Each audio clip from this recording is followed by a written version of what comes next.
안녕하세요, 아젤입니다. 저번에 제가 예고를 드렸던 것처럼 이제 나눗셈까지 했으니까 그걸 좀 더 응용을 해서 접근을 할 수 있는 분수에 대해서 할까 해요. 분수를 하고 나면 소수를 할 수 있고요. 그리고 소수와 분수, 그 다음에 왜 갑자기 길이나 양을 하죠? 이렇게 말할 수 있겠지만 그것도 역시 나눗셈이나 곱셈에 대한 그런 개념이 잡혀 있으면 이제 비로소 제대로 시작을 할 수 있기 때문입니다. 그걸 1m는 100cm야. 뭐 1cm는 10mm야. 무조건 그걸 주입을 해놓고 풀으라고 하면 잘 못하죠. 근데 나눗셈과 곱셈을 확실하게 알고 있으면 그것들도 쉽게 해나갈 수 있는 거거든요.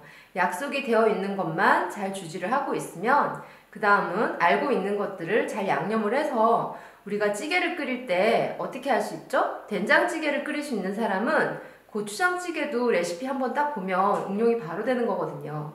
그런 식으로 기본이 되어 있어야지만 더 나아갈 수 있는 거고요. 선행을 하기 위해서 무조건 이제 분수했으니 소수하고 빨리빨리 한 다음에 소수한 다음에는 또 딴 거 하고 이렇게 나가는 게 선행이 아니라고 저번에도 말씀을 드렸지만 한 가지를 할 때 바닥까지 웬만하면 바닥까지 다 본 다음에 그 다음으로 넘어가 주는 것이 진정한 선행입니다. 오늘 분수를 하기 전에 다른 얘기를 조금 하고 넘어갈게요. 보통 그런 얘기를 해요, 저희가.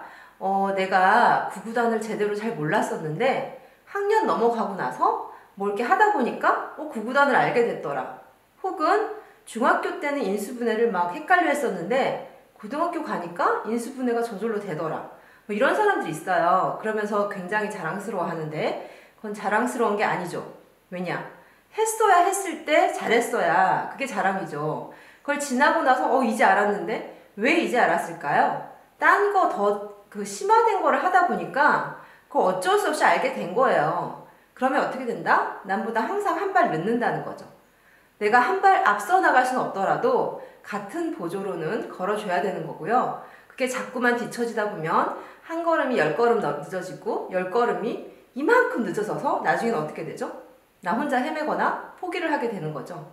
인생에서 웬만한 거 포기는 하지 말고 살아야죠. 그렇지 않기 위해서 기본적인 것들을 제대로 다지고 그리고 그 기본을 가지고 내가 재미있게 응용할 수 있도록 그렇게 가르쳐 주시는 것이 엄마가 또 옆에서 도와주는 방법이 되겠고요. 그리고 수학은 뭐 왕도가 없다고 그런 얘기를 하긴 하는데 제가 볼 때는 왕도는 없다 치더라도 지름길은 분명히 있고 그리고 얼마든지 요령껏 갈 수 있는 길들도 있어요. 예를 들면 저희가 어떤 그 동네를 가요. 동네를 가는데 처음 가는 길이에요. 가는 방법이 제가 봤을 때는 3가지가 있거든요. 어떻다? 그 동네를 계속 가보는 거예요. 계속 가다 보면 그 길을 저절로 알게 되죠. 그리고 2번째는 뭐가 있을까요? 요새는 세상이 좋으니까 내비게이션을 켜놓고 그냥 간다. 말하는 대로 따라간다.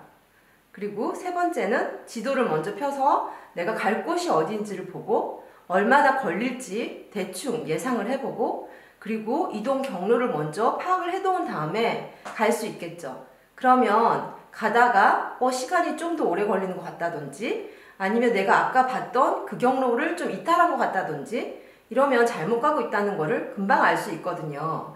그러면 이 3가지 방법 중에서 뭐가 제일 현명한 걸까요? 제가 봤을 때는 3번째 방법.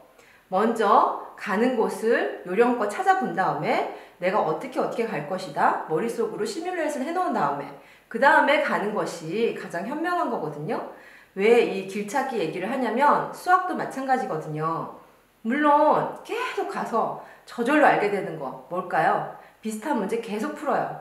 이게 왜 그렇게 되는지는 모르겠지만 막 1000번, 10,000번 풀어요. 계속 막 빽빽이 해요. 그러면 알 수 있어요. 알 수 있지만 뭘 놓친다? 내 시간을 놓치고 있는 거죠. 그 정도로 안 쏟아부어도 되는 건데 심하게 시간을 붓는 거예요. 그러면 시간은 우리가 아깝다 생각을 안 하는 경향이 있어요. 왜? 공짜로 얻었다고 생각하니까. 그렇지만 지나고 보면 돈보다 아까운 게 시간이고요. 그 시간은 하느님이 우리한테 다 공평하게 준 거예요. 우리는 공평하게 돈을 갖고 있진 않지만 공평한 시간을 가지고 있잖아요. 그 시간을 내가 얼마나 잘 쓰느냐 이게 시간 부자가 되는 방법이고요. 그거를 막 이렇게 했다가 저렇게 했다가 또 막 10,000번씩 똑같은 거 풀어가지고 결국 알게 되고 이거는 미련하다고 봐야 되겠죠. 그리고 내비게이션을 켜놓고 간다?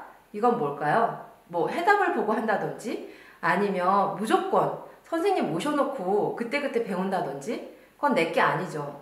내비게이션이 알고 있는 길이죠.